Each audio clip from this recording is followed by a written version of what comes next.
आ मो ना मोहिनी किन्नर आम गुरुंकर चेन चोरी पुलिस चाकरी कर आम कथा बुझा जदि किसी एक कथा न बुझा हम तो कामाख्या आम रास्ता रोक करूँ। मो ना मल्लिक किन्नर 21 मसीहा 11 मास 6 तारिख दिन ये जो घटना घटी मो गाँ पाख गड़पलाशुणी ठारे मु बहुत किन्नर हो बहुत दुखित। तो माँ जाऊे से दिन भुवनेश्वर तदंत करा न गला से लोक जदि न आसी कि द्वारा पदक्षेप न निगला आम कामाख्या नगर रैली करूँ रास्ता रोक करूँ। महामाया माँ मु जड़े किन्नर जी आमर पुलिस कनेस्टेबल मानस रंजन नायक थिले चेन पैसा एमती सब चोरी करके नहीं जाइए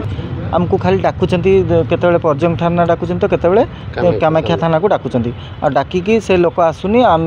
दुखित बोलिकी कहीकि आमको पठे दौरान ये गोटे केते मान सम्मान इज्जतर कथा आम को बार बार डाकिकी खाली हारासमेंट कराऊँगी आउ ना कि नहूँ। तो आम चाहूँ ये केस्र तुरंत तदंत करके आमको न्याय देऊ आम न्याय किसी पाइलुनी महासंघ कहवा द्वारा केस रेजिस्ट्रेशन होता पूरा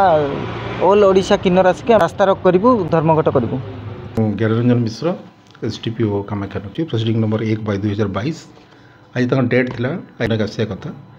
मैडम मैंने भी आसी बट से टर्न अप ही नहीं जाए बट कमांड सर्टिफिकेट तेणु तापर आम प्रोसीडिंग इनक्वारी जो सब पाराफिनिया अच्छी जो प्रोसीड्यूर तुम मेंटेन करूँ और तार आप्शन आम रिपोर्ट करूँ।